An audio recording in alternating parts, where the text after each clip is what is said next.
Hello, everyone. Yes, it is me again. Me. Uh, I've got a whining dog right outside my window. We found my daughter did. My granddaughter did. Both of them. Granddaughters here. Uh, he was just roaming around out there without a collar or anything, and a pretty busy street here. Not too busy, but so what do we do? What did my daughter do? She brings him into the backyard. We're not sure how he is with cats, and Elliot, our female cat here, came home night before last, or in the morning, yesterday morning, with a tore ear. So she was in a fight with something out there. So anyway, so she brought the dog, this dog, cute dog. He looks to be about 6 months old. He's tall already. He's got the longest legs on a dog I've ever seen, and he could be because he's so skinny. Now he's not. Yeah, I hear you out there. He's not uh super skinny, like he was starved. It looked like our dog Jake on the farm, who is a German Shepherd, and there's no uh, there's no way to put weight on that dog. It doesn't matter how much you feed him, this or that. He just runs it off. He's so hyper. This dog seems to be very hyper as well, but it's also a very young dog, very sweet dog. Uh, but it looks to be like he may have the mange. Well, it could be. He's looks like it's hard to tell, so you can't really have him around the other animals. Uh, he looks he looks like somebody got a puppy and it got older. It got bigger than maybe they thought. It looks to be a shepherd mix. Uh, though there's something else mixed in. We're not sure. Maybe Doberman. Maybe I even thought because of the legs. Maybe a Great Dane. I'm not sure. We're not sure. We don't know. But definitely shepherd something. And but it doesn't really look like a shepherd. But there's definitely shepherd in this dog. And as I said, the kind of the body, his body, and the way.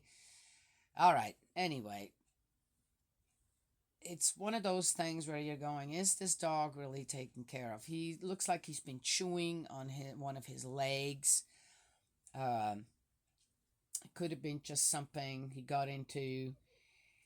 My feeling is that he spends a lot of time out in the backyard where he doesn't really have the exercise that he needs. Yes, and these type of dogs, when they're that hyper, uh,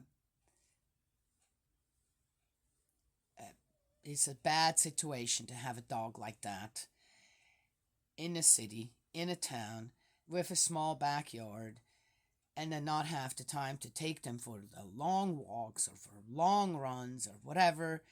Bad. It's bad, bad, bad. So I'm not saying that the dog's not being taken care of, though. Again, no color. He has no color on. Um, he's obviously being fed. I said, man, he's kind of skinny, and he wouldn't touch the food for quite a while. He did eat it overnight now, but he wouldn't touch it right as we gave it to him. Maybe because he was too hyper. But anyway, is this dog taken care of or not? Not sure. So my daughter put him on. They have a place here, Pets Lost and Found, and put him on there to see if anybody will respond. If nobody responds, I'm thinking this may just be another addition to our farm. Why? Well, I told you all in another video that they're having coyote problems there. We've had always a lot of coyotes there. Sometimes there's more, sometimes there's less, but there's always packs of coyotes there. Always have been in the last 20 plus years that we've lived there. But we always had a lot of dogs. Pack of six, seven, sometimes 10, just depended. And we never had a problem with coyotes. I've never lost a dog to coyotes either while they were in the pack. And there were only two dogs there. Gus was here with me. And so there were only two dogs, Jake and Bo, there. And they're bigger dogs, but Bo is old, has a limp, and Jake's so hyper. Uh, and it's not enough. And the coyotes have actually ventured all the way down to our parking lot, right up to the fence of the front yard. That's never happened before. Uh, so, yeah, that can be dangerous if there's more than one. If there's just one, just coming to look for some food. But if there's a pack of four, five, or six, that can become dangerous, even for our horses, I would say. Anyway, so, oh, dear Lord, what are you doing out there? Just go lay down. It's still really early. Anyway, so if nobody comes and picks him up, which again, do I want to let the dog go back to where he came from? I said, he's looked clean, he looked sleek, so he's being fed healthy food. He does have that little part in his back where I'm going, oh, that's kind of thinned out. What's going on there? And that one thing where it looks like on where he's been chewing on or something. Uh, so we'll find out. But yeah, so then yes, and when you do that, rescue an animal like that, then you have to take it to the vet and you have to get it checked out. So we're looking at more money to spend on that if we're taking on the dog. Make sure that he gets his shots and his rabies shot. If he goes to the farm, he has to have that, and then check and see what he's got going. If it's just again nervous disorder, and nervous disorder again, dog is not getting what he needs. Certain breeds don't do well as lap dogs. I wish people understand that better. And then he's going to go to the farm, become part of the pack. Then we'll have four dogs there again. And yeah, that's how we take care of problems like coyotes. So, don't know if anybody went. They have coyote season there, believe it or not, because there are so many to weed them out a little bit. Anyway, don't know if that happened yet. So, that's the news for today. Let's get going here. So he's whining out there. He wants, but I have my cat here. Don't know how he's doing with cats yet. And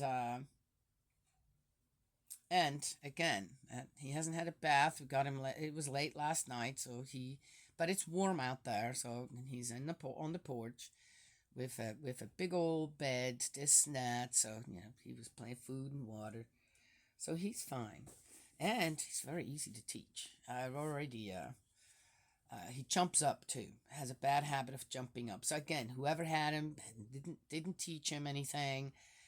And no doubt he's become a problem for them. I have no doubt he's become a problem for them because of his temper. High temper, yes. High energy. But he tries to jump up, or he gets really excited when I come out of my little house here. And I just stop and I say, calm down. And I'll be very calm. And he sits down. He calms. He sits down. And then I'll keep walking. And he just comes along. He's learning fast. It's a smart, smart dog. He's beautiful too, really, when it comes down to it. Those long legs. I've never seen long legs on a German Shepherd like that. It's really weird. Who knows what mix he is? All right. We are in the book of Isaiah 37. The prophet Isaiah is consulted. On hearing this, King Hezekiah tore his clothes, put on sackcloth, and went to the temple of Yahweh.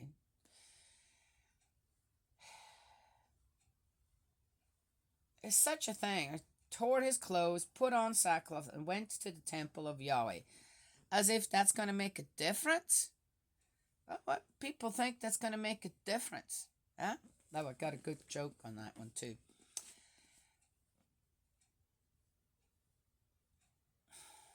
Oh, now it's kind of different, isn't it? When you go to pray in the temple of God, in the temples of God, which are the churches and synagogues, and yes, even mosques, right? Yes, okay. What people do, dress up nicely. Yes, here he goes, and at that time, oh, trouble's happening, so I gotta show up and pretend in front of God. He's gonna go back and keep that sackcloth on until things are all taken care of, or is he only doing it during the time that he stands in front of God and says, "Hey, can you help me out?" Right? Yes, just saying. Where's the sincerity here? All right. He sent Eliakim, master of the palace, Shebna the secretary, and the elders of the priests, wearing sackcloth, to the prophet Isaiah, son of Amoz. Okay.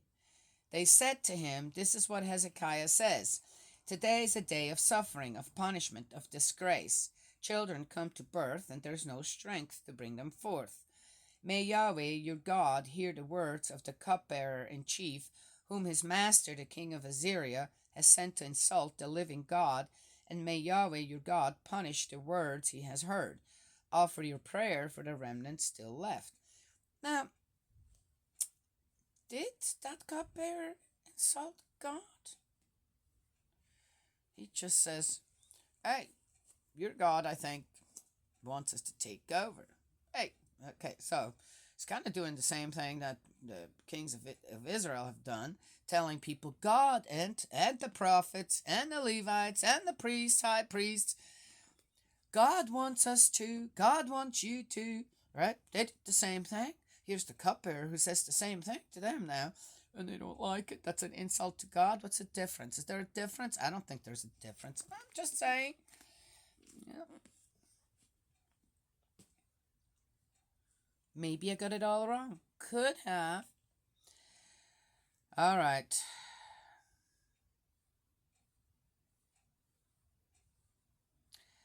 When King Hezekiah's ministers came to Isaiah, he said to them, "Say to your master, Yahweh says this: Do not be afraid of the words which you have heard, or the blasphemies which the king of Assyria's minions have uttered against me." All right, so here again too. Look, let me finish up this little bit, and let's have a look at this.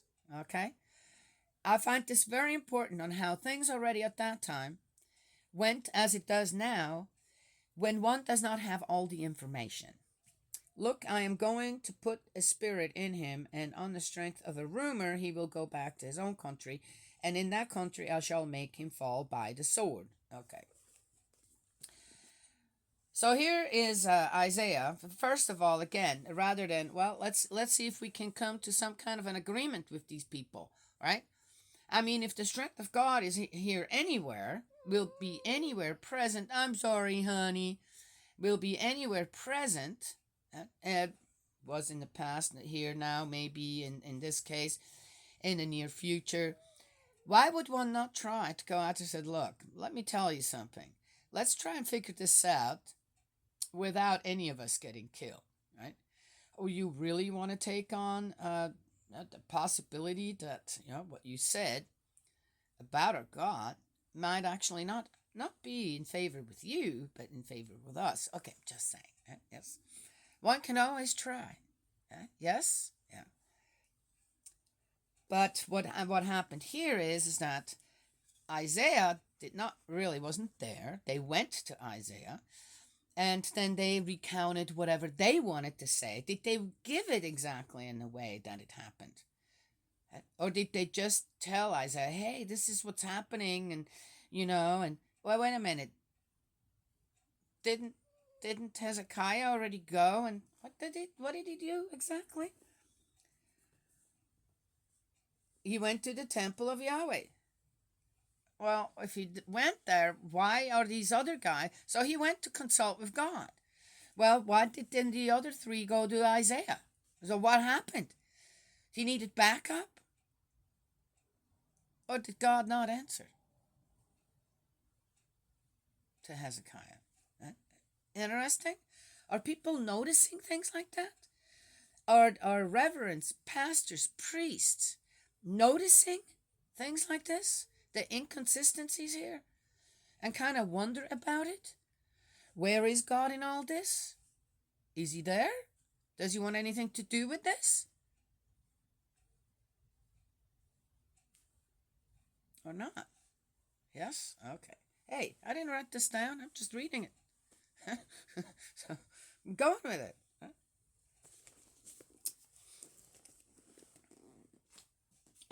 So the cupbearer returns to his master. So Isaiah kind of assumes he's getting the proper information, which I'm pretty sure he didn't, right? And then he goes ahead and says, "Okay, okay, you told me what you told me, so now I'm going to tell you what God says." Does it work that way? Does it really work that way? I don't think it does. Okay, but maybe for some it does. I don't know. I haven't heard of anybody really actually during my lifetime. The cupbearer returns to his master. The cupbearer turned about and rejoined. Okay, why did he turn about now? Okay, something happened. So he turns about. That just sounds like a phony story to me now. All right. Besides, we've already read all this in the Book of Kings. I'm pretty darn sure. The cupbearer turned about and rejoined the king of Assyria, who was then attacking Libnah. The cupbearer, having learnt that the king had already left Lachish, on hearing that Tirhakah, king of Cush, was on his way to attack him. Second account of Sennacherib's activities. Sennacherib again sent messengers to Hezekiah, saying, "Tell Hezekiah, king of Judah, this: do not let your God, on whom you are relying, deceive you with the promise. Jerusalem will not fall into the king of Assyria's clutches. You have learned by now what the kings of Assyria have done to all the other countries, putting them under the curse of destruction. Are you likely to be saved? Did the gods of the nations whom my ancestors devastated save them?" Goes on, Haran, Rezeph, and the Edenites, who were in Tel Bazar. Where is the king of Hamath, the king of Arpad, the king of Lair, of Seraphim, of Henna, of Eva? I would say, though, that the advisors to the king, or say the generals, when they saw what was happening with Cush, and the cupbearer goes back, right, to kind of report, well, okay, and the king of Assyria, well, we got to go somewhere else because they're attacking us, right? What, the Israelites? You think the Israelites didn't realize this? Oh, wait a minute. You don't have time to attack us, right? So Hezekiah comes back. Now his army's depleted a little. Not Hezekiah. The king of Assyria comes back. His army's somewhat depleted. Again, so he's trying again. Well, look, with threats, right? Well, we just took that one. We just took that one. Uh-huh, you did. But you didn't take us yet. And what's the reason for it?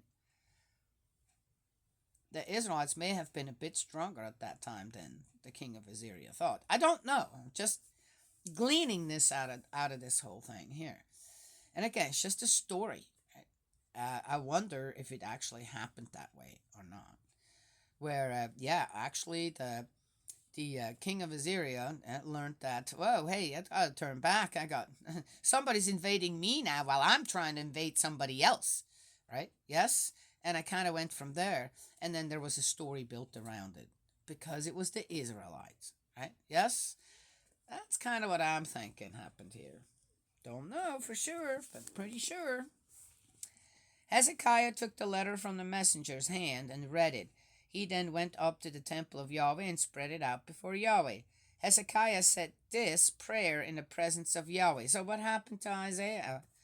Yahweh Sabaoth, God of Israel, enthroned on the winged creatures, you alone are God of all the kingdoms of the world. You made heaven and earth. Give ear, Yahweh, and listen. Open your eyes, Yahweh, and see. Hear the words of Sennacherib, who has sent to insult the living God. If God really cared about insults, I have to say there would be very few people alive now. So again, don't know. Don't know. It is true, Yahweh, that the king of Assyria have destroyed all the kings of Assyria have destroyed all the nations and their countries. They have thrown their gods on the fire, for these were not gods but human artifacts, wood and stone, and hence they have destroyed them. But now, Yahweh our God, save us from his clutches. Oh, interesting. I beg you, and let all the kingdoms of the world know that you alone are God, Yahweh. So another interesting thing. So here's Hezekiah, goes in front of God, says, hey, let them know you're the only God. Okay, that would also make you're the only king. You're the only ruler. Again, what hypocrisy is going on here? Huh? Hezekiah is a king. Then you have another one in Judah. And then you have another one. Okay, I'm just saying. And so they want God to acknowledge. I want you to let them know you're all the kings of Assyria. I want you to let them know that you're the only God. Okay, well, it seems like that the king, that particular king of Assyria, is burning all the idols, this and that, and what? Yeah, okay, not getting that, but to go and tell God, hey, I want you to tell them you're the ruler, and they have disregarded God's guidance and advice for so long. Yes. Isn't that an insult to God? Yeah. All right, just saying. Isaiah intervenes. Isaiah, son of Amoz, then sent the following message to Hezekiah. Yahweh, God of Israel, says this: in answer to the prayer which you have addressed to me about Sennacherib, king of Assyria. This is a bit conflicting too. It says that Hezekiah went to the temple. So Isaiah was at the temple. Why not say Hezekiah went to see Isaiah at the temple? But it doesn't say that. Not one time. It's kind of kept separate when it comes to Isaiah and when Hezekiah goes to see Yahweh at the temple, right? Yes? Interesting. Yahweh, God of Israel, says this: in answer to the prayer which you have addressed to me about Sennacherib, king of Assyria, here is the pronouncement which Yahweh has made about him. She despises you, she scorns you, the virgin daughter of Sion.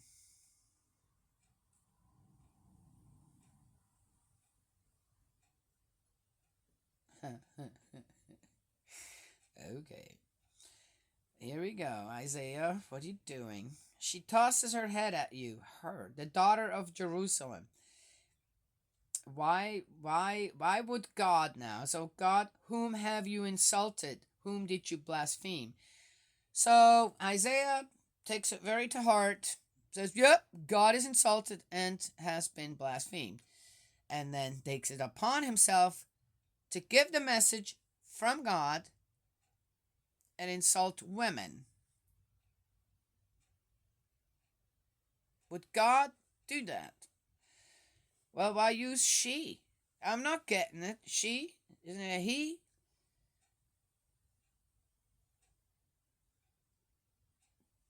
Isaiah is treating this as the folly of women. Why? And why would God do that? Women are one of God's most precious creations. So why would Isaiah word it in this way and say God said that? Huh? That's a weird one, isn't it? That's saying. Against whom raised your voice and lifted your haughty eyes? Against the Holy One of Israel. Though your minions you have insulted the Lord. Though through your minions you have insulted the Lord, thinking, with my many chariots I have climbed the mountaintops. Oh, the chariots from the Egyptians? I don't know. Ooh, this is a long one. Ooh.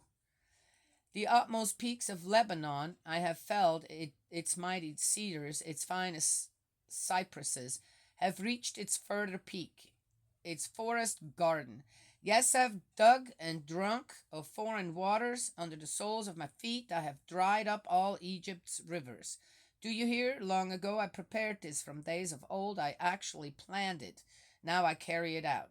You were to lay walled cities in heaps of ruins. That was why their inhabitants, feeble of hand, were dismayed and discomfited, were weak as grass, were frail as plants, were like grass of housetop and meadow under the east wind. But whether you stand up or sit down, whether you go out or come in, I know it, and how you rave against me. Because you have raved against me, and your arrogance has reached my ears, I shall put a hook through your nostrils and a muzzle on your lips, and make you return by the road by which you came. Alrighty, Isaiah unhappy. A sign of Hezekiah. God had nothing to do with that. I do not believe for a moment that this message came from God. And this will be the sign for you. This year will be eaten the self-sown grain. Next year what sprouts in the fallow. But in the third year sow and reap, plant vineyards and eat their fruit. The surviving remnant of the house of Judah will bring forth new roots below and fruits above. For a remnant will issue from Jerusalem, and survivors from Mount Zion. Yahweh Sabaoth, jealous love, will accomplish this. Okay. A prophecy on Assyria. This then is what Yahweh says about the king of Assyria. He will not enter this city, will shoot no arrow at it, confront it with no shield, throw up no earthwork against it. By the road by which he came, by that he will return. He will not enter this city, declares Yahweh. I shall protect this city and save it, for my sake and my servant David's sake. All right. Sennacherib is punished. The same night the angel of Yahweh went out and struck down 185,000 men in the Assyrian camp. No, they probably were attacked by another. That's it. The Cush people. In the early morning, when it was time to get up, there they lay, so many corpses. Sennacherib struck camp and left. He returned home and stayed in Nineveh. One day, when he was worshipping in the temple of his god Nisroch, his sons Adramelech and Sharezer struck him down with the sword and escaped into the territory of Ararat. His son Esarhaddon succeeded him. The end of 37. All right, so the end of Sennacherib doesn't sound much different to me than some of the kings of Israel ended by their sons killing them, or tried to. So, anyway, there is that. Yes? Okay. Story upon story upon story. The hypocrisy in it is confounding, and on how they pull God into all their warfaring stuff, and on how, again, you get one side, right? Yes? Yeah. You get one side. Is that the truth? In war, it takes two to tango as well. So, and why stuff like that gets started? Yes? Maybe it'd be interesting to go back and study the origin of war, of all the wars we had, to study the origins of every war and how it escalated then to this, well, you did to me, now I'm going to do it to you. Then when it's done to them, well, you did it to me, now I'm going to do it to you. Yes? Yeah. Anywho. So there it is. Yeah. Anyway. That's all. That's all I have to share this morning. I can't say a whole lot more to this. Says we're doing this as a condition for the reputation of God. Yes. So. And we still have a ways to go in the book of Isaiah. And then we're in the book of Jeremy. Wow. Still 66. Up to 66. And we are on 39. And they're long ones, too. People with a lot to say. Uh, I heard just really quick a good one. Uh, there was some show. It's actually pretty Amazing Race. You guys ever heard of? Oh my gosh, I'm hooked. Just to, again to study the people on how they do under pressure, how well do they do? Is it really? And the producers of this show, boy, they're smart. They're so good at balancing the strengths of the people, so that it's not just the ones that are physically really fit, this and that, are going to win. Okay, most people who win, they're physically fit and they're smart as well. Okay, I'm just saying. And get along fairly well with each other. Uh, but in it, they went to Greece, and this one woman says, "Oh yeah, Greece is that all the greatest philosophers come from there." I'm going, "Yeah, really? If that's true, they lived for so and so long ago. How come things aren't better now? If they were such great philosophers, how come things aren't any better now? Yes, or aren't better? Just asking." Yeah. All right. That's all I have to share this morning. May Heavenly Parent bless and protect you, guide you, and embrace you with love. Eldridge, my dearest brother in faith, I hope you're doing okay. Let's keep praying, and I will talk to you another time.